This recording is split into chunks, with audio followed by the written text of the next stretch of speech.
오늘 이 본문은 너무 끔찍한 이야기가 나와서 오늘 본문 전체를 통해서 우리에게 주시려고 하는 그 메시지를 사실 좀 가리는 경향이 있습니다.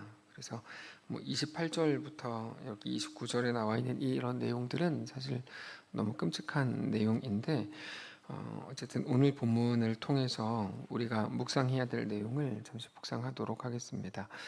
지난 본문에서 아람의 왕은 군대를 이끌고 엘리사를 잡으러 왔는데 하나님께서 아람과는 비교할 수 없는 훨씬 더 강력하고 더 많은 천군 천사를 보냈습니다.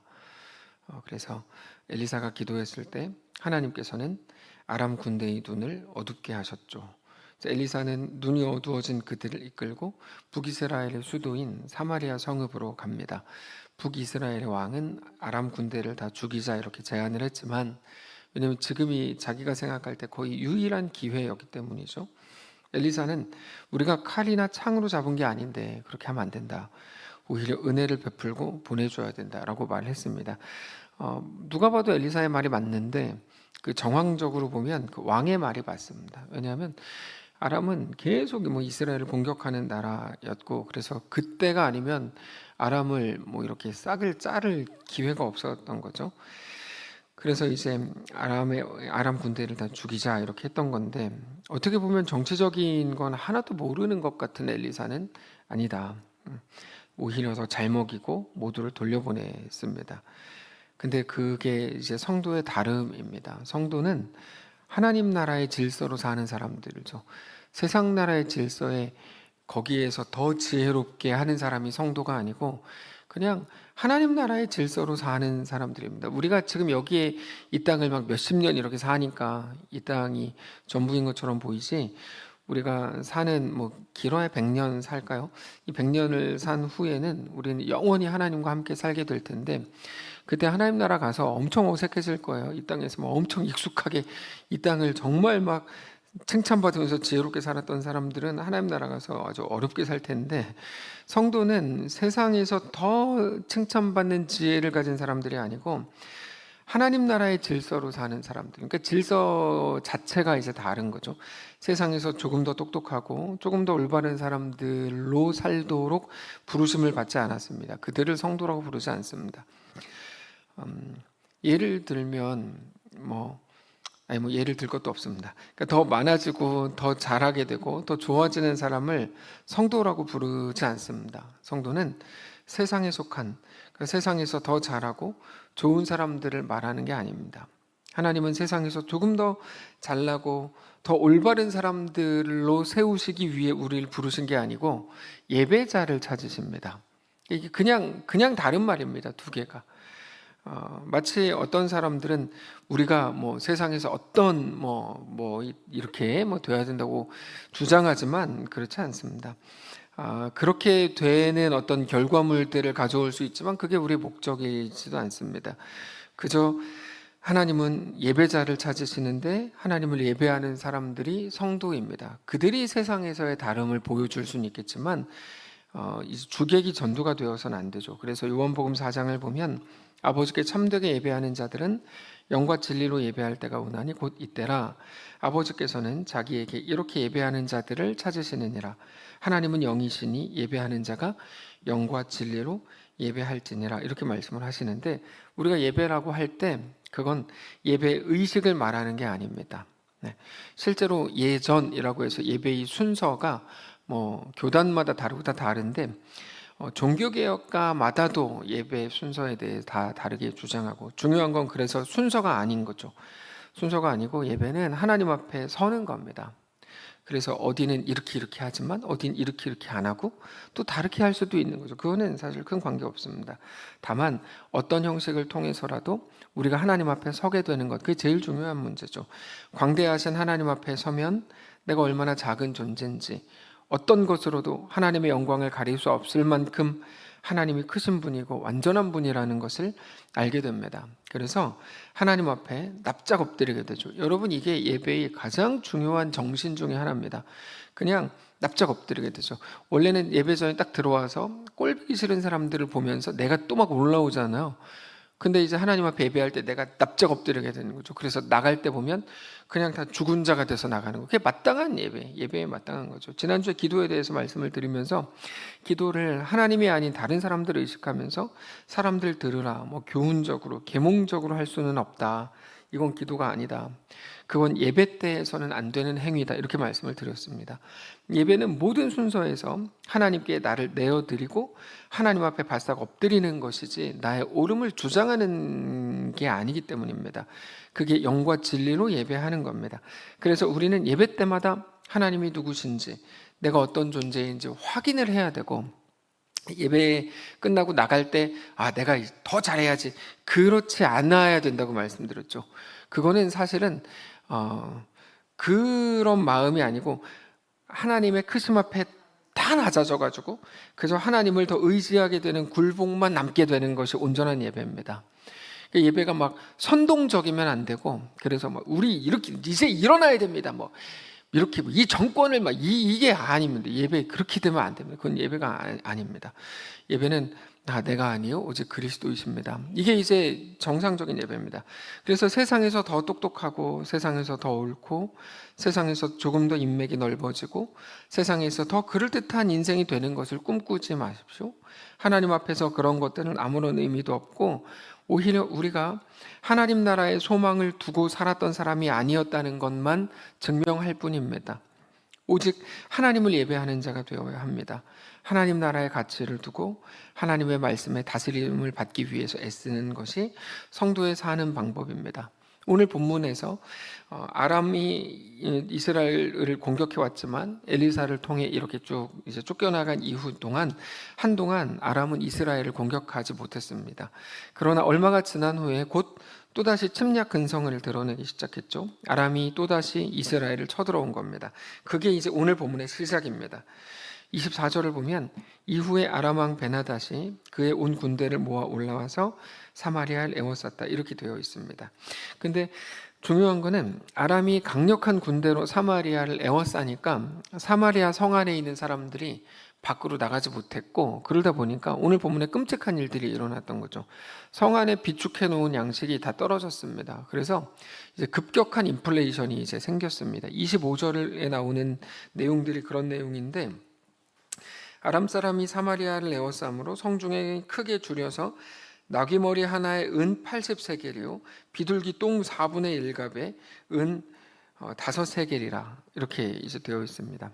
그러니까 사실 거기 나오는 뭐 비둘기 머리, 그다음 뭐 이런 뭐 똥 뭐 이런 거는 백성들 사이에서 부정하게 여겼던 것들인데, 그러나 그런 것들까지도 엄청나게 비싼 값에 거래가 됐고 심지어 자기 자식을 잡아먹는 끔찍한 상황까지 벌어졌다는 게 이 기록이죠. 28절을 보면 또 이르되 무슨 일이냐 하니 여인 하나가 대답하되 이 여인이 내게 이르기를 너의 아들을 내놓아라. 우리가 오늘 먹고 내일은 뭐 내 아들을 먹자 하매 우리가 드디어 내 아들을 삶아 먹었더니 이튿날에 내가 그 여인에게 이르되 너의 아들을 내놓아라. 우리가 먹으리라 하나 그가 그의 아들을 숨겼나이다. 그러니까 이게 여러분 이건 정의의 문제가 아니잖아요. 그러니까 뭐 이게 뭐 정의롭게 해야지, 네 아들 죽였으면 뭐 내 아들도 죽여야지, 이런 게 아닙니다. 이게 그런 게 아니고 그냥 이거를 그냥 읽는 것조차 이거 참 어떻게 이러냐 뭐 이런 거죠. 그러니까 우리가 상상할 수 없는 일들이 현실에 되어 있었던 그때라는 걸 소개하는 거죠. 이렇게밖에 소개할 길이 없는 거야. 우리가 상상할 수 없는 일들이 현실로 펼쳐져 있더라 이때.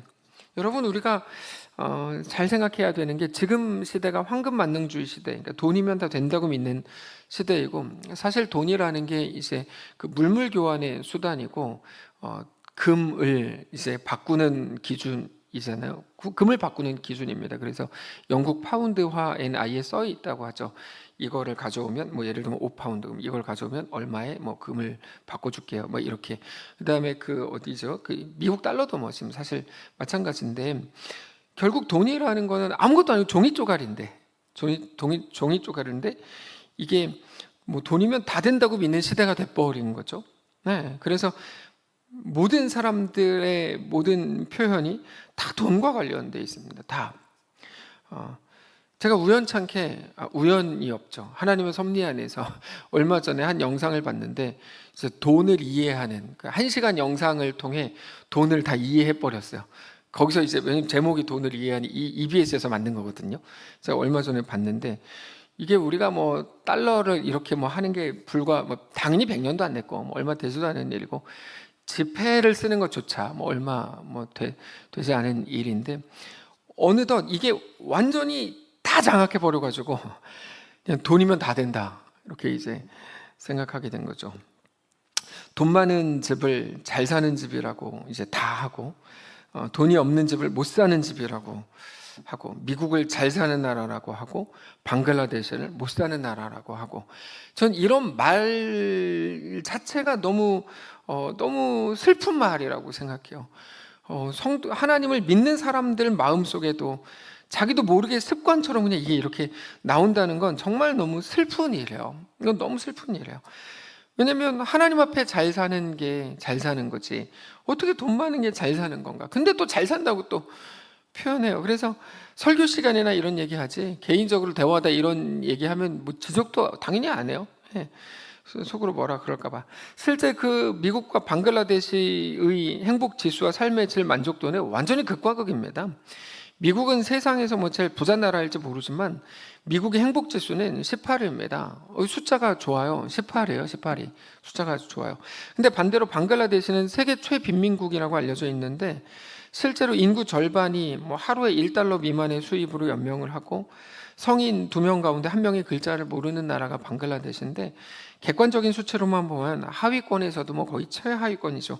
근데 실상은 그렇지 않습니다. 그러니까 방글라데시는 UN 등에서 실시한 세계 행복 지수에서도 수차례 1위를 차지할 정도로 행복한 국가로 알려져 있습니다. 그러니까 천석군의 1000가지 걱정, 만석군의 10,000가지 걱정이라는 속담처럼 돈이 행복을 결정할 수 없다는 메시지를 주는 지표일 수도 있겠죠. 그럼에도 우리나라는 지금 돈이면 뭐든지 다 가능한 나라가 되어가고 있습니다. 온 국민과 나라 전체가 정신이 나가 있습니다.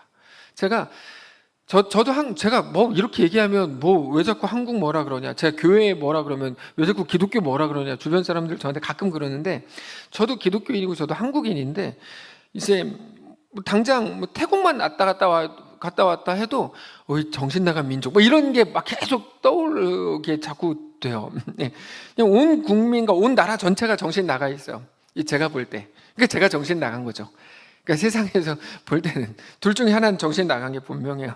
그래서 돈을 주면 뭐 그렇지 않은 사람도 많지만 부정도 저지르고 뭐 사람도 죽이고 권력을 잡고 유지하기 위해서 제정신 아닌 일들을 막 지금도 하죠. 최소한 그들의 마음 속에는 정말 많은 사람들 속에는 사람 목숨보다 돈이 더 소중한 가치라는 개념이 들어있다는 증거죠. 근데 수많은 전쟁에서 볼 수 있듯이 그 돈의 가치라는 게 하루아침에 완전히 달라질 수도 있는, 그러니까 세상에서 가장 불완전한 가치가 돈의 가치이죠. 2차 세계대전 때 독일에서 전쟁을 이제 독일, 일본, 이탈리아 나쁜 놈들이 이제 전쟁을 일으켰잖아요. 그때 독일인들이 2차 세계대전 직전에 빵 한 덩어리가 32만 마르크에 팔렸다는 기록이 제가 어렸을 때 봐서 지금도 이제 기억에 남는데, 지금은 독일이 유로화를 사용하지만 그전에는 마르크를 썼는데 1마르크가 약 500원 정도가 일반 시세였는데, 근데 전쟁이 나니까 빵 한 덩어리 가격이 32만 마르크가 됐다고 합니다. 그러니까 그게 이제 계산해 보면 약 1억 6천만 원짜리 빵인 거죠. 이럴 줄 알았으면 빵집을 했죠. 그러니까 이제 그렇게 되는 거죠. 그러니까 전쟁 나면 그런 빵을 먹게 될지도 모릅니다. 그러니까 우리 시대에도 얼마든지 가능성 있는 이야기죠. 전쟁은 모든 질서를 다 바꿔놓습니다. 근데 그 질서라는 게 우리가 이때까지 찰떡같이 믿었던, 저도 그 돈에 대한 그 EBS 영상을 보고 깜짝 놀란 게 뭐냐면, 우리 돈 아무도 안 갖고 있는데 여기 핸드폰 안에 숫자만 찍혀 있잖아요. 근데 이거를 은행에 가져가면 돈으로 바꿔줄 거라는 믿음이 저에게도 있더라고요. 뭐 2만 얼마 찍혀 있는데 그거 은행에 가져가면 2만 원 현금으로 줄 거라는 믿음이 저한테 있는 거예요. 그래서 그 영상에서 이렇게 물었어요. 그 믿음이 어디 있습니까? 이렇게 이제 물었는데 그 믿음이 나한테 어디 있지? 그렇게 이 숫자 적혀 있는데 은행에 가져가는데 안 주면 어떡하지? 뭐 이런 생각이 갑자기 들면서 세상에 대한 불신 막 이런 게 이제 생겼는데, 그런 거죠. 우리가 어쩌면 당연하다, 마땅하다고 생각하는 질서라고 부르잖아요. 그런 것들을 전쟁이 다 바꿔놓는 거예요. 전쟁이 다 바꿔놔요. 그래서 태풍과 같죠. 돈이 더 이상 가치 없는 시대가 될 수도 있는 거죠. 무슨 말을 하면, 그렇게 불완전한 가치를 우리는 완전하다고 믿고 그것만 지금 가지고 사는 거예요. 근데 모든 것을 위해서, 그거를 위해서 모든 것을 다 거는 사람들로 꽉 차 있는 게 지금 이 시대입니다. 심지어 하나님을 향한 신앙까지도 돈 앞에서 아무것도 아닌 것처럼 늘 타협의 대상이 되기도 한다는 사실은 너무 가슴 아픈 이야기입니다. 당장 오늘 본문만 봐도 돈은 아무런 힘을 발휘하지 못해요.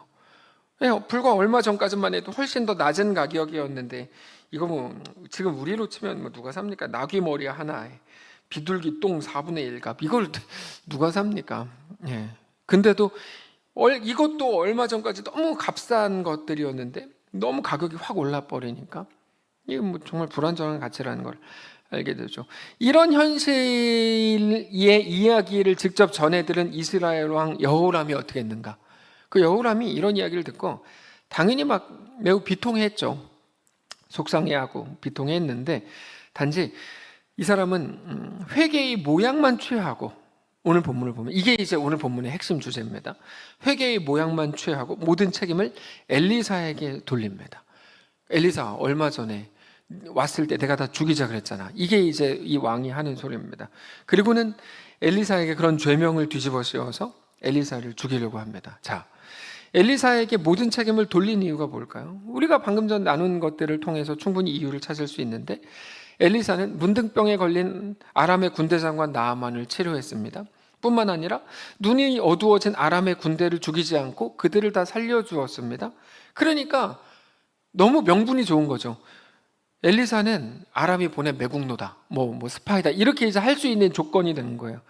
그래서 엘리사를 죽이자. 그러니까 결정적으로 오늘 본문 때문인데, 엘리사는 평소에 아람의 공격을 늘 왕에게 알려줬어요.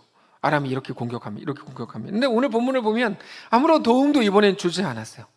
자, 여러분, 우리가 늘 나누고 늘 강조하는 것, 우리의 어떤 상황은 뭡니까? 그 속에서 우리에게 믿음을 요구하시는 하나님의 정황이다 라고 늘 우리가 말씀을 나누고 있잖아요. 그러니까 여기서 엘리사를 원망할 게 아닌 거죠. 엘리사를 원망할 게 아닌 거죠. 또 하나의 다른 정황이 이들에게 이제 주어진 거거든요.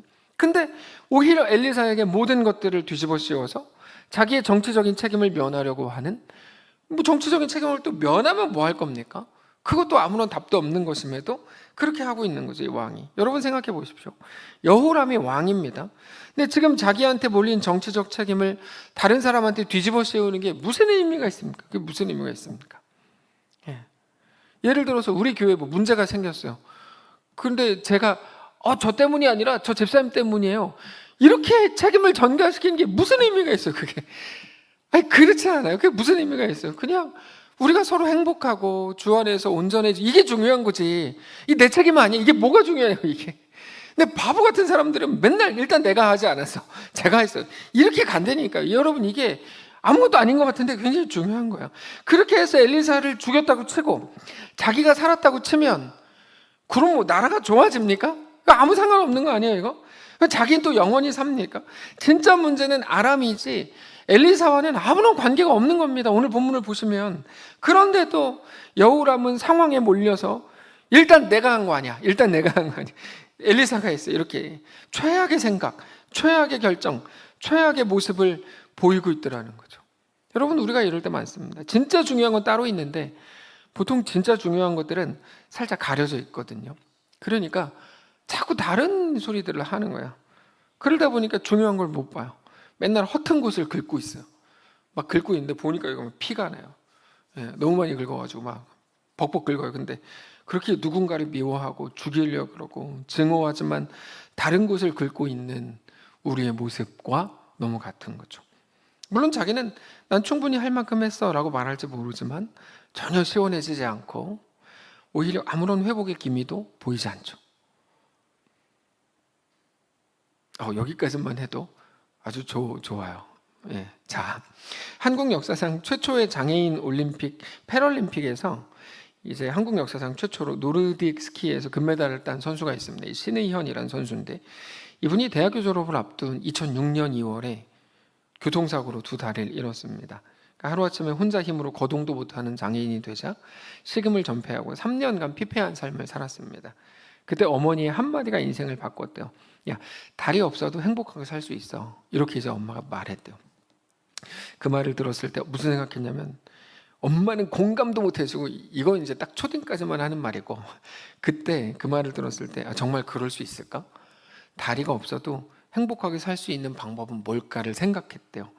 그때부터 이분이 뭐 했냐면 휠체어 농구, 장애인 아이스하키, 휠체어 사이클 이런 걸 배우기 시작한 거예요. 멋있죠? 제가 이렇게 하면은 맨날 TV만 보는 사람으로 보이겠지만 전혀 그렇지 않아요. 저는 그런 사람이 아닌데 굳이 제가 또 아니라고 하는 것도 웃기지만 제가 얼마 전에 유퀴즈를 또 봤는데 거기에 누가 나왔냐면 어떤 지현 씨가 나왔는데 그분이 26살인가에 정확한 기억은 아닙니다. 근데 26살인가에 2억을 모았어요. 그래서 그분의 이야기를 제가 쭉 듣는데 눈물이 났어요. 눈물이. 왜냐면 그분이 어렸을 때 아버지가 뭐 어떻게 계속 때리고 막 이렇게 했고 그러면서 자기 언니는 그거를 못 견디고 스스로 목숨을 뭐 끊었고 자기 혼자 이렇게 살고 그래서 돈이 없어 대학도 못 가는데 자기는 최저시급 받는 처음에 뭐 회사에 들어갔고 거기서 어떻게 돈을 아껴가지고 2년 안인가 1억을 모았고 4년 안인가 1억을 모았고 그다음에 2년 후에 뭐 2억을 뭐 이렇게 쭉 얘기하는데 이런 얘기를 듣는데 이게 아무것도 아닌 것 같은데 그분의 얘기를 들으면서 눈물이 났어요. 예.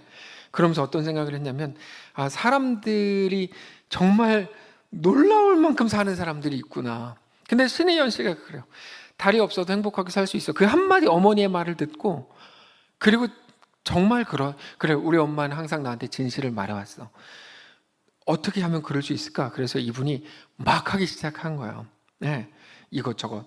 그러다가 노르딕 스키에 입문해가지고 새로운 역사를 그래서 올림픽에서 금메달 땄다니까요 이분이. 근데 그분이 이렇게 말해요. 사고 당시에 이런 인생을 제가 살게 될지 몰랐습니다. 시리에 잠긴 많은 장애인분이 제 모습을 보고 용기를 얻었으면 좋겠습니다. 우리 당장 눈앞에 있는 어려움들 때문에 우리는 많은 것들을 포기하려고 할 때가 많습니다. 그러나 그 고통의 잔을 받아든 모든 사람들이 하나같이 나약한 생각을 하는 건 아닙니다.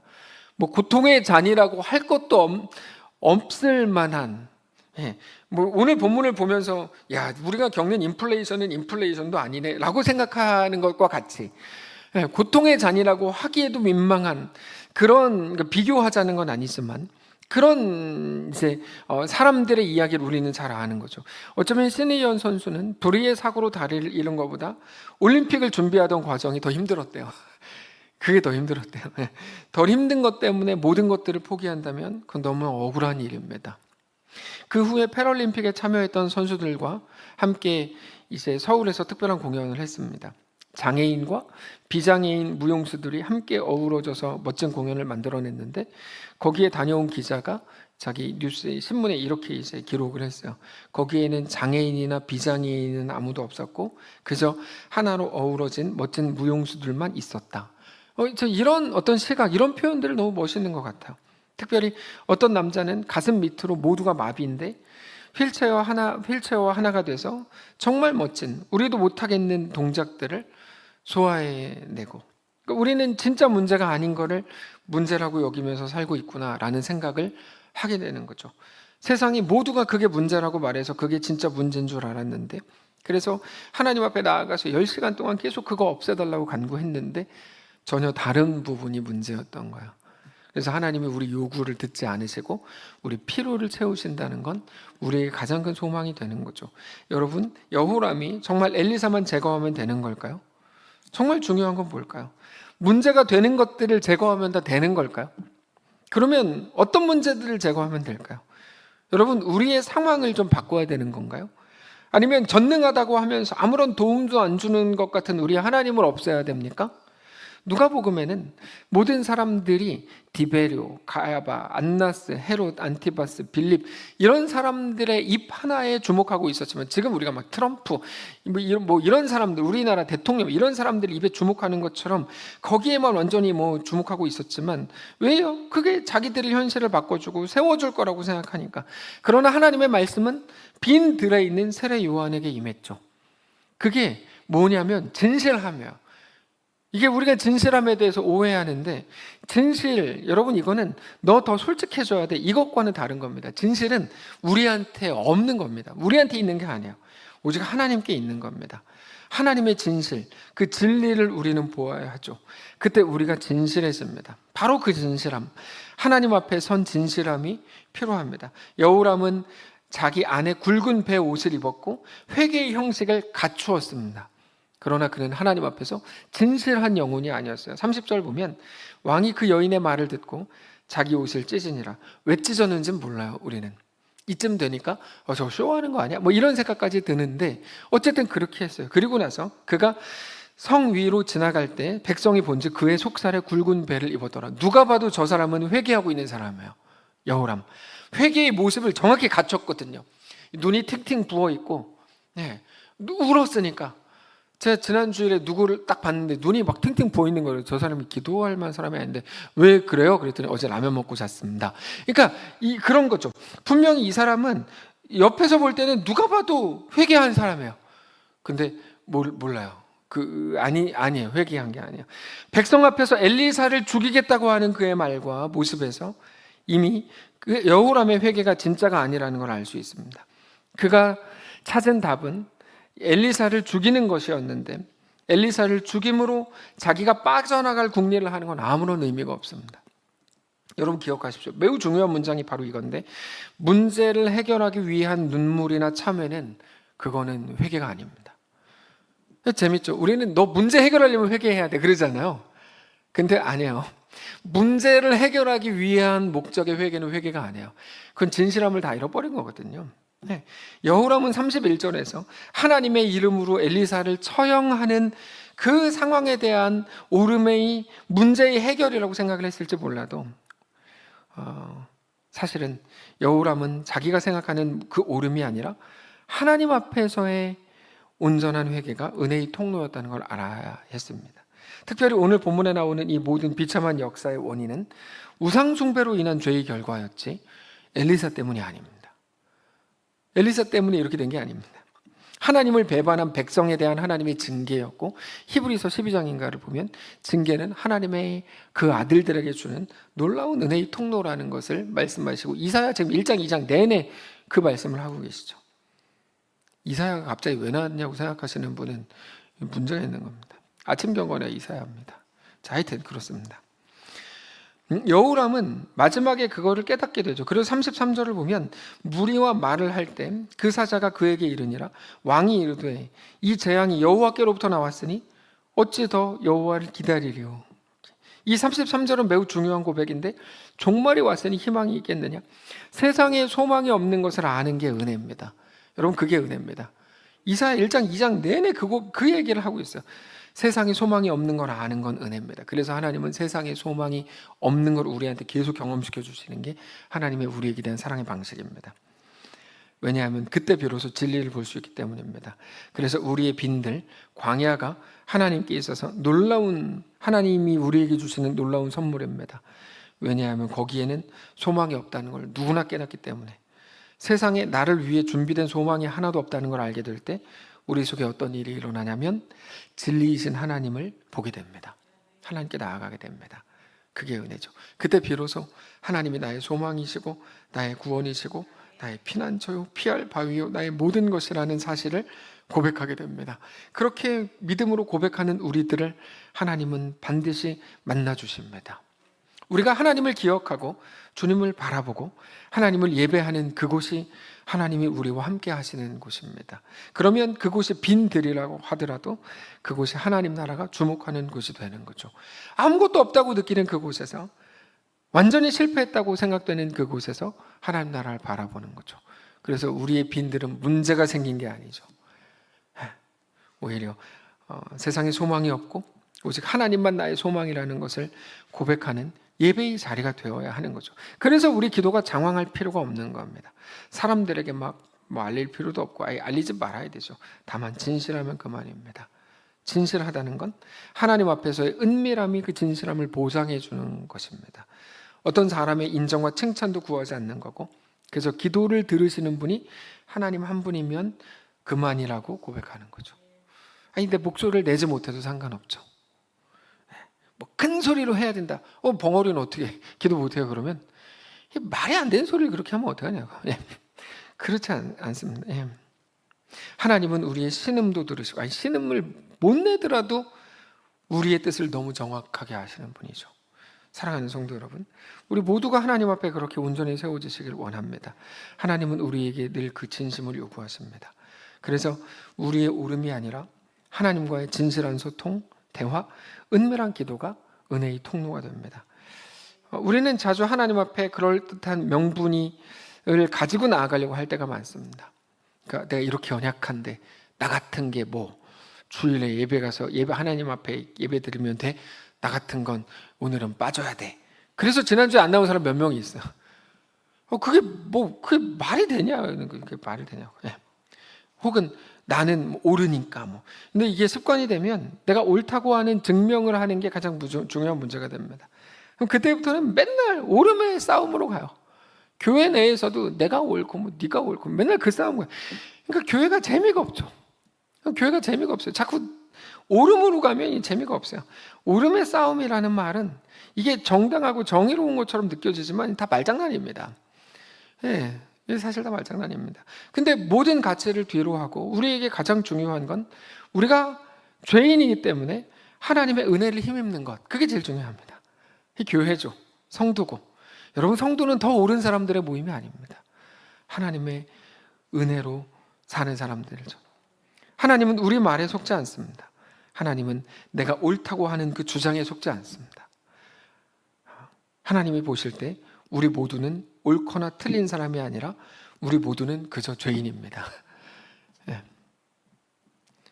예전에 이런 분이 계셨어요. 내가 옳은 말만 한다고. 그런 거짓말이 어딨냐고, 세상에. 그런 거짓말이 어딨냐고. 그렇죠? 그분이 그 말하기 전까지만 해도 그런 줄 알았는데 그 말 하는 순간 멍쟁이 이렇게 알게 되는 거예요. 그런 거짓말을 옳은 말만 하는 사람이 어디 있어. 자기가 그렇대요. 말이 안 되죠. 우리는 옳고 틀린 사람이 아니고 다 죄인입니다. 그리고 죄인이 하나님의 은혜를 힘입는 유일한 방법은 하나님 앞에 나아가서 엎드리는 겁니다. 이거는 여기에 붙일 게 없습니다. 하나님과의 은밀한 대화, 더 옳게 사는 것도 아니고 더 긍정적으로 말하는 것도 아니고 더 높이 올라가는 것도 아닙니다. 하나님과의 은밀한 대화, 그 깊은 묵상과 소통이 우리를 가장 온전하게 하는 거죠. 여러분, 말씀을 정리하겠는데 다윗과 사울의 가장 큰 차이가 뭡니까? 다윗이 덜 죄인입니까? 아니, 정확히 말하면 사울보다 다윗의 죄가 더 많습니다. 다윗이 더 죄인입니다. 다윗은 피를 너무 많이 흘려서 성전을 짓고 싶어도 하나님이 거부할 만큼, 아니 넌 피를 너무 많이 흘렸어, 너는 안 돼 라고 하신 게 다윗이거든요. 그럼에도 다윗이 하나님의 마음에 합한 자가 된 건 무엇 때문이었을까요? 하나님 앞에서의 진실함 때문입니다. 하나님 앞에서의 엎드림이 전부입니다. 하나님 앞에서의 진실한 엎드림이 하나님의 은혜의 통로인 것을 알았던 것이 다윗입니다. 자, 너무 중요하니까 다시, 하나님 앞에서의 진실한 엎드림이 하나님께로부터 임하는 은혜의 통로라는 것을 알았던 사람이 다윗입니다. 은혜의 통로는 딱 하나입니다. 하나님 앞에서의 진실한 엎드림. 그리고 반대로 죄 없는 것처럼 여전히 자기가 옳은 것처럼 남들에게 보이려고 하고 자신을 주장했던 사람이 사울입니다. 둘이 그렇게 다릅니다. 그 작은 차이가 그들의 존재와 인생을 완전히 바꿔버렸죠. 그래서 우리가 보기에는 작은 차이일지 몰라도 하나님이 보실 땐 그게 전부입니다. 그냥 진짜 전부입니다. 예수님 앞에 와서 향유를 부은 그 여인, 그 사람 뭐가 잘났어요? 그리고 예수님 집에 들어오심을 감당하지 못하겠다고 말씀만 하시라고 고백한 백부장, 이름도 없이 하나님 나라를 소망하며 살았던 초대교회 성도들, 그들의 진심과 진정한 고백이 전부죠. 그 은혜의 통로. 우리가 이번 한 주를 어떻게 살아야 할까요? 우리 삶을 하나님 앞에 늘 점검받으시기 바랍니다. 나의 어떠함을 주장하지 마시고 그저 하나님의 은혜의 빛 아래로 들어가십시오. 바로 이 표현, 하나님의 은혜의 빛 아래로 들어가는 것, 그게 성도입니다. 그렇게 우리의 모든 세상적인 상황이나 조건이 아니라 하나님의 왕되심으로 인해 세상이 줄 수 없는 평안을 소유하게 되시길 바랍니다. 찬양합시다. 아까 했던 찬양인데 나의 한숨을 바꾸셨네. 찬양합시다. 고달픈 나의 삶에 은혜는 무뎌지고, 그러나 이제 다시 날 붙드신 예수를 보내. 고백합시다. 고달픈 삶에 은혜는 무뎌지고 곧 사라질 내 맘 두네. 헛되고 헛된 것들을 바라보며 그 은혜를 놓치며 살았네. 주어진 삶을 묵묵히 살아가고, 주어진 삶을 묵묵히 살아가며 날 붙드신 주 예수를 보내. 사망 가운데 놓여진 나의 삶을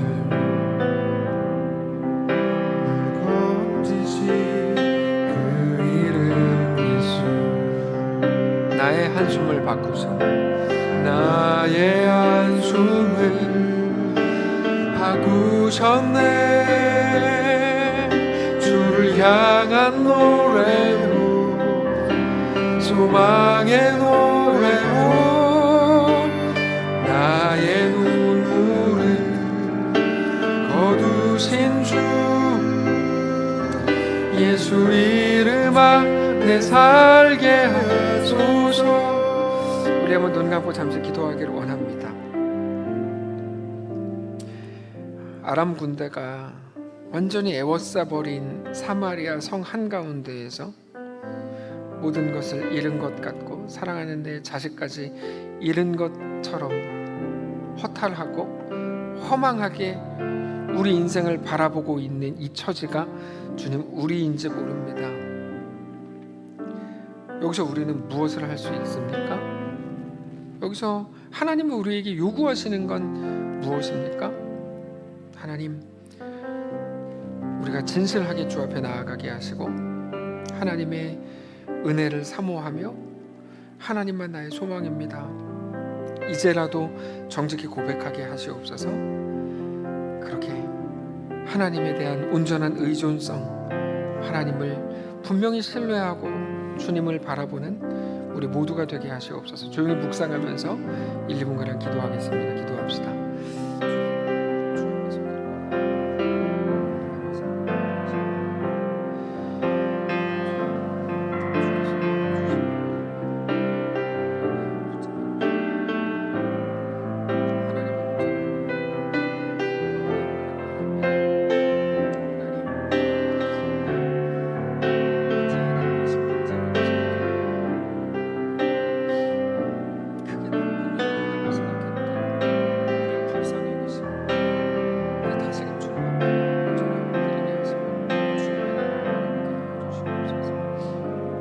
하나님, 삶이 각박해서 비교하다 보니까 나만 부족한 것 같아서, 나만 사마리아 성 한가운데 놓여진 것 같아서 외로웠고 두려웠고 불안했던, 그래서 누군가 핑계를 댈 만한 일들을 찾아야 했고 책임 전가해야만 되는 일들을, 그런 사람을 찾아야만 했던 우리인지도 모릅니다.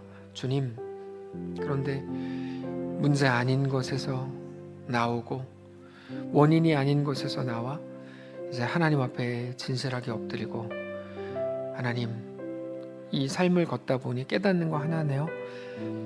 나에게 소망 없고 오직 하나님만 나의 소망이신 것, 하나님만 나의 해답이신 것, 하나님만 나의 구원자요, 아버지요, 주인이요, 왕이요, 피할 바위요, 피난처이신 것을 깨닫고 고백하게 하시니 감사합니다. 우리 인생을 언제까지일지 모르겠지만 살아갈 때 그렇게 주님을 신뢰하고 하나님을 믿음으로 바라보고, 세상 모든 것들이 꾸역꾸역 넣어주려고 하는 그 감정이 아니라 주 안에 허락된 샬롬을 누리는 사랑하는 모든 성도들이 다 되게 하여 주시옵소서. 우리뿐 아니라 가장 소중한 사람들, 또 사랑하는 우리 주변에 있는 약한 자들, 사랑하는 우리 교회 성도들 모두를 붙잡아 주시고 그렇게 주 안에 허락된 복된 길을 걷는 우리 모두가 되게 하여 주시옵소서. 하나님, 큰 일들을 앞두고 있는 사랑하는 성도들이 있습니다. 그들을 돌보시고 붙드시고 지혜롭게 하시고 그들을 새롭게 하셔서 언제나 하나님 나라를 소망하고 하나님 나라를 바라볼 수 있도록 인도하시옵소서. 또 수능을 앞두고 또 여러 가지 시험을 앞두고 있는 사랑하는 자녀들을 돌보시고 그렇게 하나님의 놀라운 은혜가 그들의 인생을 책임지고 그들이 그들의 경험과 실력으로 가질 수 없는 비전과 그들이 생각해낼 수 없는 놀라운 꿈과 하나님의 이끄심으로 그들의 삶이 이제까지 부모 세대가 살아본 적 없는 풍성함으로 채워지는 놀라운 기적 같은 인생이 다 되게 하여 주시옵소서. 우리 주인 되신 살아계신 우리 주 예수님의 이름으로 기도합니다. 아멘. 하늘에 계신 우리 아버지여, 이름이 거룩히 여김을 받으시오며 나라가 임하시오며 뜻이 하늘에서 이룬 것 같이 땅에서도 이루어지이다. 오늘 우리에게 일용할 양식을 주시고 우리가 우리에게 죄진 자를 사하여 준 것 같이 우리 죄를 사하여 주시고 우리를 시험에 들게 하지 마시고 다만 악에서 구하시옵소서. 대개 나라와 권세와 영광이 아버지께 영원히 있사옵나이다. 아멘.